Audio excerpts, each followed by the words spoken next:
అందరికీ నమస్కారం. మరి ఈరోజు భారతదేశపు చిట్ట చివరి గ్రామం అయిన ధనుష్కోటి గురించి తెలియజేస్తాను. అలాగే పంబన్ వంతెన గురించి కూడా తెలియజేస్తాను.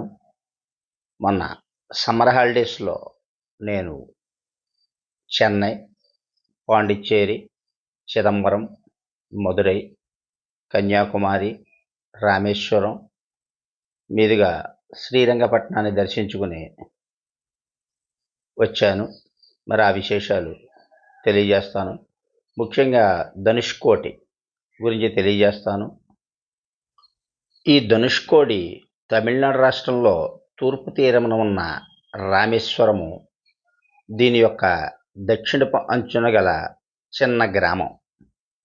1964కు ముందు భారతదేశానికి శ్రీలంకకు వారధిగా ఉండేది. 1964కు ముందు భారతదేశానికి శ్రీలంకకు వారధి పట్టణంగా ప్రసిద్ధి చెందిన ధనుష్కోడి ప్రస్తుతం ఒక చిన్న జాలర్ల గ్రామంగా మారిపోయింది. దీనికి కారణం 1964లో సంభవించిన పెను తుఫాన్.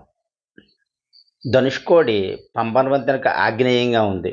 రామేశ్వరం నుండి ధనుష్కోడి వరకు ఉన్న రైల్వే లైను 1964లో సంభవించిన తుఫానులో ప్రయాణికులతో సహా కొట్టుకుపోయింది.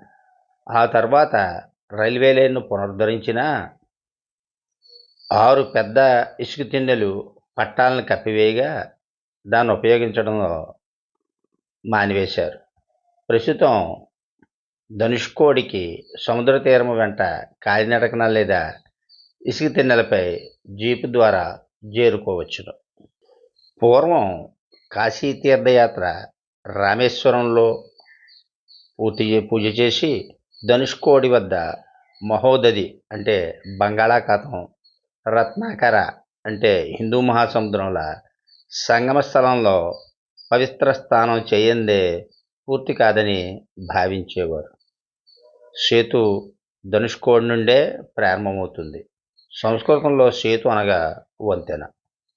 ఇప్పుడు సేతు అనగా రామాయణంలో రాముడు లంకను చేరుటకు నిర్మించాడని భావిస్తున్న వారధి అనే ప్రత్యేకార్థం కూడా వచ్చింది.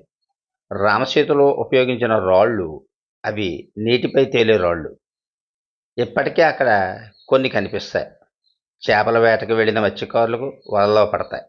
ఇవి జాగ్రత్తగా తీసుకువచ్చి పర్యాటకులకు అమ్ముతారు. వీళ్ళు అమ్మడం కొనడంపై నిషేధం ఉన్నా ధనుష్కోడి దాటి స్తారు కాబట్టి అక్కడ అమ్ముతారు.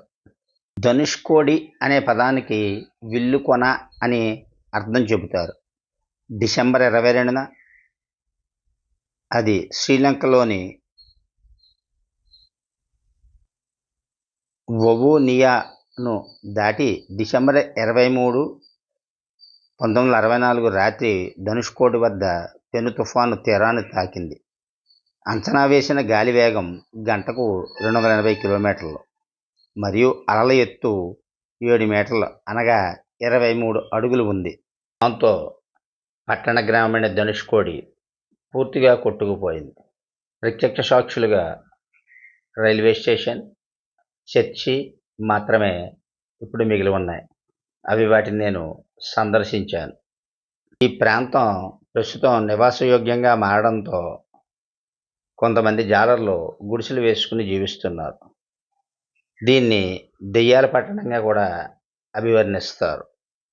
ఇక పంబన్ వంతెన మీదుగా నేను ప్రయాణించడం జరిగింది. ఆ పంబన్ వంతెన యొక్క చరిత్రను మీకు తెలియజేస్తాను. పంబన్ వంతెన అనేది పంబన్ ద్వీపంలో రామేశ్వరం పట్టణాన్ని భారతదేశ ప్రధాన భూభాగంలోని మండపానికి అనుసంధించే రైల్వే వంతెన.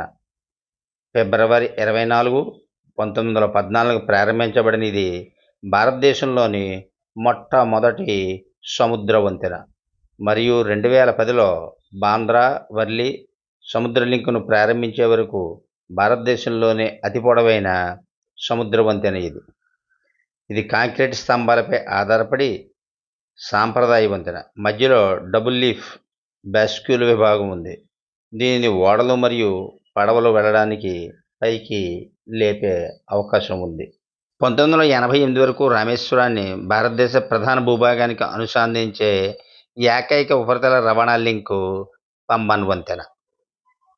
ఆ సమయంలో రైల్వే వంతెనకు సమాంతరంగా రోడ్డు వంతెన నిర్మించబడింది.